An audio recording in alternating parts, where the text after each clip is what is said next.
કોંગ્રેસના નેતાની દીકરીએ રામ મંદિરની પ્રાણ પ્રતિષ્ઠાની વિરુદ્ધમાં 3 દિવસના ઉપવાસ કર્યા હતા। નમસ્કાર દર્શક મિત્રો, આજે તમારી સાથે અયોધ્યાના રામ મંદિરની પ્રાણ પ્રતિષ્ઠા સાથે જોડાયેલી એક વાત કરવી છે।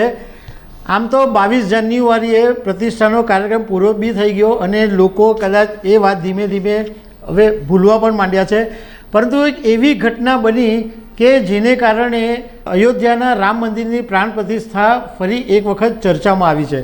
તો વાત એમ બની છે કે કોંગ્રેસના નેતાની દીકરીએ રામ મંદિરની પ્રાણ પ્રતિષ્ઠાની વિરુદ્ધમાં 3 દિવસના ઉપવાસ કર્યા હતા। એ વાત જ્યારે લોકોને ખબર પડી ત્યારે ભારે બબાલ મચી ગઈ છે અને લોકો હવે એવી માંગણી કરી રહ્યા છે કે આ તો માફી માંગો, ક્યાં તો ઘર છોડો। તો આના વિશે તમારી સાથે વાત કરીશું। મારું નામ રાજેશ શાહ છે અને તમે જોઈ રહ્યા છો ખબર છે.com। દર્શક મિત્રો, કોંગ્રેસના નેતા મણિશંકર અય્યર પોતે પણ અનેક વખત વિવાદાસ્પદ નિવેદનો આપવા માટે જાણીતા છે। એમણે પીએમ મોદી સામે પણ અનેક વખત ઝેર ઓક્યું છે અને એવી તીખી ટિપ્પણીઓ કરી છે કે જેને કારણે મણિશંકર અય્યર ઘણી વખત ચર્ચામાં આવ્યા છે।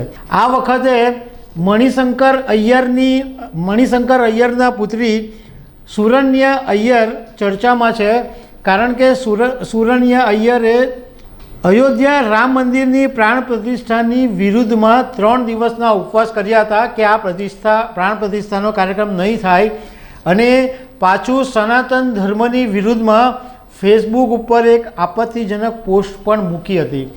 હવે આ સુરન્યા અય્યરની વાત જ્યારે લોકોને ખબર પડી ત્યારે ભારે હોબાળો મચી ગયો અને સુરન્યા અય્યર દિલ્હીના જંગપુરા વિસ્તારની અંદર રહે છે અને રેસિડન્ટ્સ વેલફેર એસોસિએશને એવી માંગણી કરી છે કે સુરન્યા અય્યર ક્યાં તો માફી માંગે, ક્યાં તાત્કાલિક ઘર છોડીને ચાલ્યા જાય। હવે ભારે હોબાળો મચ્યો એટલે સુરન્યા અય્યરે એક પોતાનું નિવેદન આપ્યું છે કે ભાઈ, જે રેસિડન્ટ વેલફેર એસોસિએશન મને બહાર કાઢવાની વાત કરે છે એ કોલોનીમાં હું રહેતી જ નથી, હું બીજી કોલોનીમાં રહું છું। બીજું કે મેં મીડિયાની સાથે વાત કરવાનું બંધ કરી દીધું છે, કારણ કે મીડિયા માત્ર ભ્રમ જ ફેલાવે છે। સુરન્યાએ એવું કીધું કે લોકોએ શાંતિથી બેસીને સમજવાની જરૂર છે કે અત્યારે શું ચાલી રહ્યું છે, પણ કોઈ વાત સાંભળવા તૈયાર થતું નથી।